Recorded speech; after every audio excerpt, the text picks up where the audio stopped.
जाए ऐसा आदेश दिया। सब ब्रजवासी आए और इधर मेघ गर्जना करने लगे, मूसलाधार बारिश होने लगी। ब्रजवासी आए, घबराए।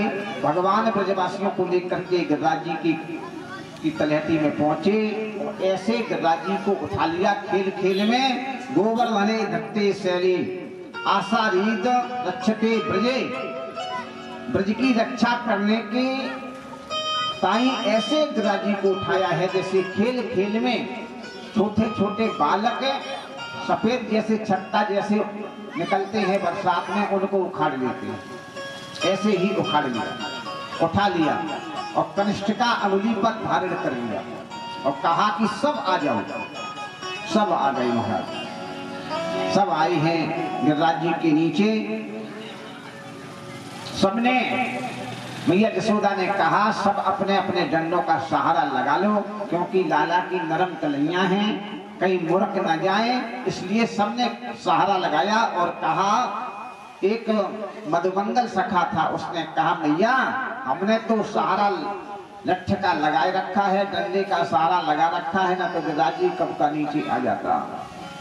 भगवान मुस्कुराए, भगवान ने विचार किया कोई बात नहीं।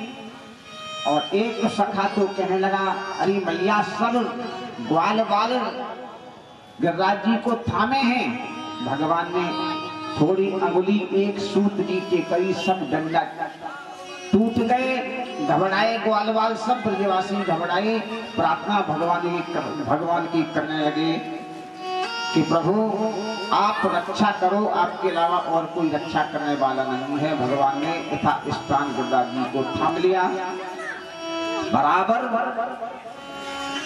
वर्षा होती रही। एक गोपी का विवाह होकर के आया, वो गोपी बार बार भगवान की तरफ देख रही है। भगवान अपना मुख फेर लेते हैं, क्योंकि विवाह होकर के जब आया था तब उसके माता पिता ने उसे कह दिया कि एक ब्रज में लाला है नंद का, अगर उसने तेरा मुख देख लिया तो उसकी तू बन जाएगी, और तेने उसका मुख देख लिया तो भी बन जाएगी, तो उसे अपना मुख मत दिखाना। विवाह होकर के आया है। भगवान ने अपने सखा से कहा कि भैया अपनी बहू का मुख हमको दिखाई दे। उसने कहा तेरी भाभी है, देख ले चल करके।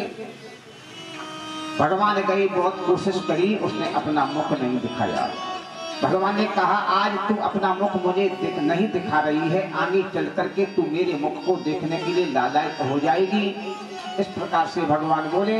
आज वही गोपी गिरिराज जी के नीचे विचार कर रही है कि ये कोई साधारण बालक नहीं है, मेरे माता पिता को धिक्कार है, मेरे को धिक्कार है, ये कोई साधारण बालक नहीं है, ये तो परम पिता परमात्मा है जो इसके दर्शन नहीं करने दिए।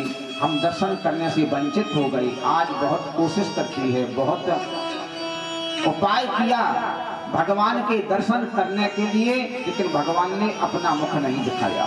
अब तो गोपी रोने लगी। भगवान बोले कि अब तेरे को दर्शन नहीं होंगे, आगे चल करके तू कलयुग में मीरा बनेगी, तब तुझे हम दर्शन देंगे। वही गोपी कलयुग में मीरा बनी, आकर के भगवान ने उसे दर्शन दिया। ग्वाल बाल कहने लगे, आपस में गोपियां भी कहने लगी मैया इसने माखन चुरा चुरा करके खाया है, इसका बल इसके अंदर आ चुका है, इसीलिए तो गिरिराज जी को उठा लिया।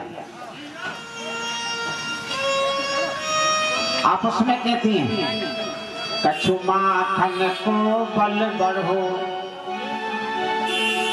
कछु ग्वालन करी सहाय।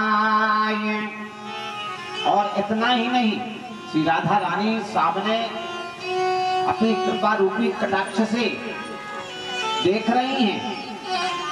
श्री राधा कृपा कटाक्ष से मोहन गिरवर लियो उठाए। इस प्रकार से गिरिराज जी को धारण किया है। 7 दिन 7 रात्रि तक बराबर बारिश होती रही, ब्रज में एक भी बूंद नहीं गई। इंद्र ने अपने मंत्रियों को बुलाया, कहा देखो तो जाकर के ब्रज तो रहा नहीं होगा। जब देखा है चल करके तो ब्रज का कोई बाल बांका नहीं हुआ और यथा स्थान गिरिराज जी को रखने लगे। सबसे भगवान ने कहा बाहर निकल जाओ, बादल साफ हो गए, बाहर ब्रजवासी निकले हैं। तो भगवान ने गिरिराज जी को वहीं यथा स्थान छोड़ दिया और बाहर निकल आए। अब तो इंद्र ने विचार किया हमसे बहुत बड़ा अपराध हुआ है, ये कोई साधारण लाला नहीं है, तो पूर्ण ब्रह्म परमात्मा का अवतार हो चुका है। इंद्र आया है अपने ऐरावत पर सवार होकर के कामधेनु गौ को साथ में लाया, भगवान की प्रार्थना करने लगा, भगवान की स्तुति करने लगा। नमस्तभ्यं भगवते पुरुषाय महात्मने वासुदेवाय कृष्णाय सात्वतां पतये नमः। प्रभु हम आपको प्रणाम करते हैं, ये आप तो पुराण पुरुषोत्तम परमात्मा है, कोई साधारण नहीं है, आप वासुदेव हैं, आप कृष्ण हैं, आपने लोगों को हित के लिए अवतार धारण किया है, मेरे से अपराध हुआ है, प्रभु मुझे क्षमा करें। ऐसी भगवान की स्तुति करी है। इंद्र ने 25 श्लोकों में भगवान की स्तुति करी, इंद्र को भगवान ने क्षमा कर दिया, लेकिन ब्रह्मा जी ने तो 40 श्लोकों में स्तुति करी। भागवत के आधार पर ब्रह्मा जी को क्षमा कर दिया। कोई समाज को इकट्ठा कर दे वो अच्छा है, या अलग कर दे विघटित कर दे वो अच्छा है। समाज को इकट्ठा कर दे वो तो अच्छा है। भगवान प्रसन्न हो गए, ब्रजवासियों को इकट्ठा इंद्र ने किया एक जगह, इसलिए भगवान बड़े प्रसन्न हो गए। इंद्र ने परिक्रमा लगाया और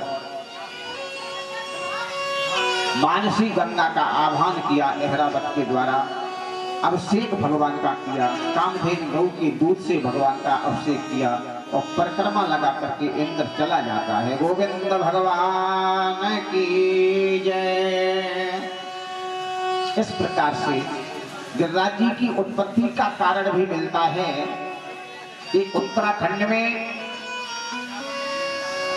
गुरोड़ा गिर के यहाँ उत्पन्न हुए। पुलस्त्य ऋषि पहुंचे और यही कहा, देख करके मुग्ध हो गए, इस पुत्र को हमें दे दो। तुम क्या करोगे? काशी में ले जा करके इनकी पूजा करवाएंगे।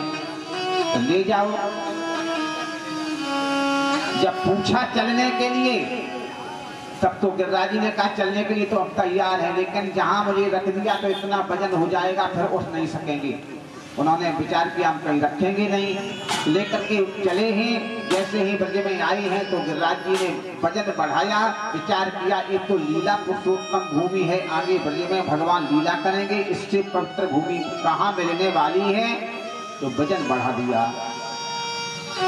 पुलिस ऋषि ने रख दिया, विश्राम किया, फिर नहीं कोशिश करते रहे, फिर गिरिराज जी नहीं उठे। तब तो पुलिस ऋषि ने श्राप दिया, मेरी आकांक्षा पूरी नहीं करी, हम तुमको श्राप देते हैं, श्राप देते हैं कि एक एक तिल नित्य घटते रहोगे।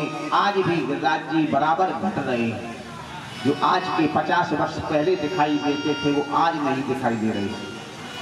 इस प्रकार से उत्पत्ति का भी कारण मिला।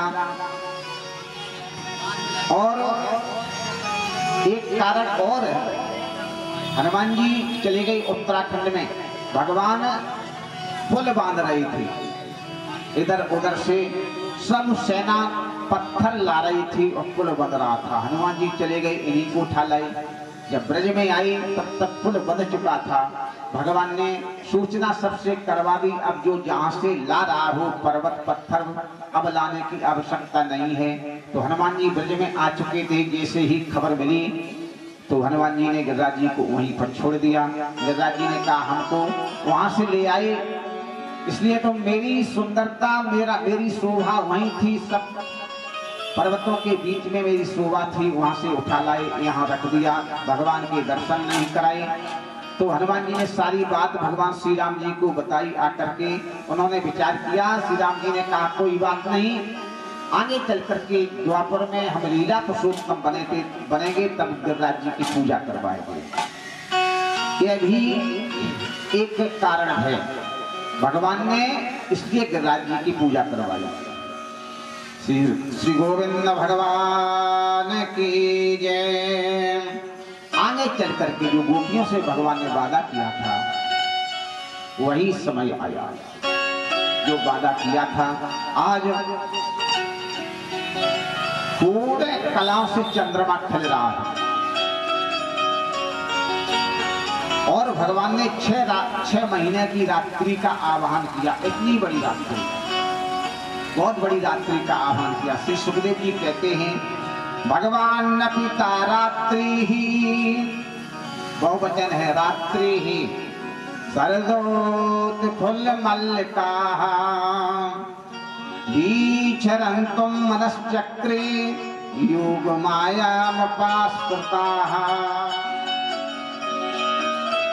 बहुत बड़ी रात्रि का आह्वान किया और अपनी योग माया का सहारा लेकर के दिव्यादि दिव्य मुरली लेकर के दिव्य होठों पर रख करके और भगवान ने ऐसे बांसुरी बजाना प्रारंभ किया मानो बंसी में गोपियों का नाम ले लेकर के पुकारने लगे। जैसे ही बंसी बजाई है, बंसी भगवान ने जैसे ही बजाई वैसे ही गोपियां अपने अपने कार्य में लगी हुई थी।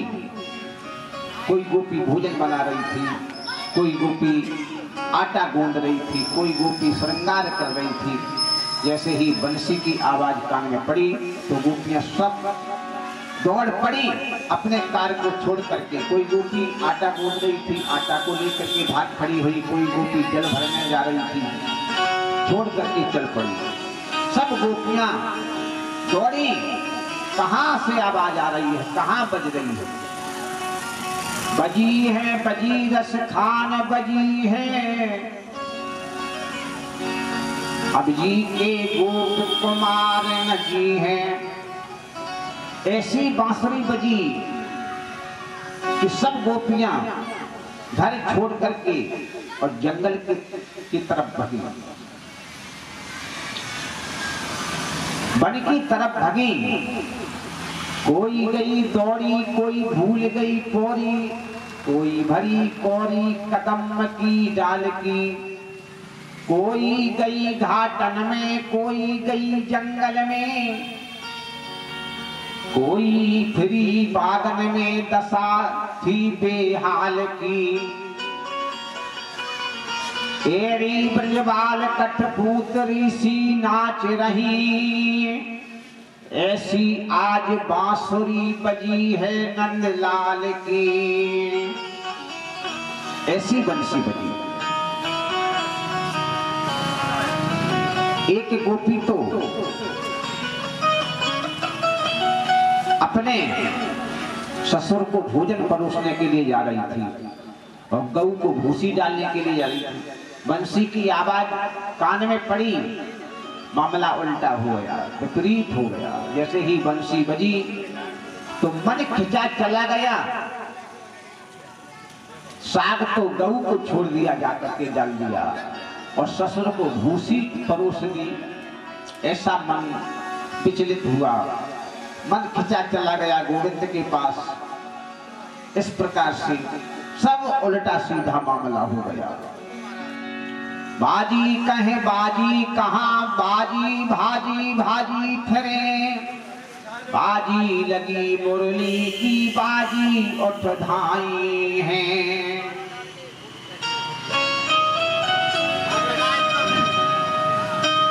बाजी घट भरन चली, ले के संग अली।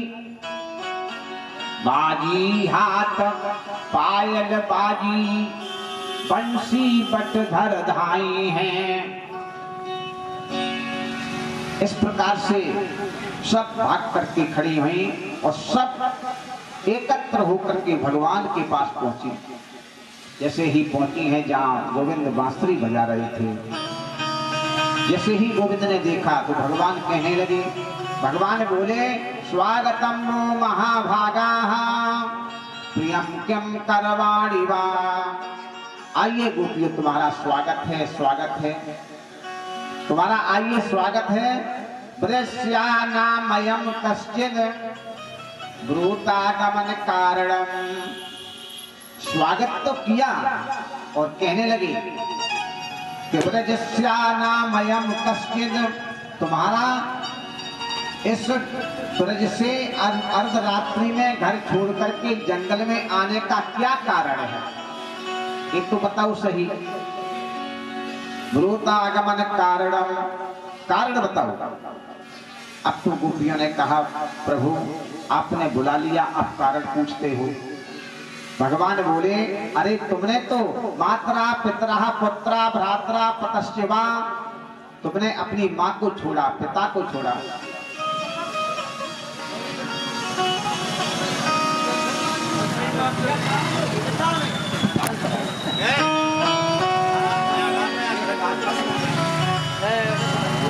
गोविंद भगवान की जय।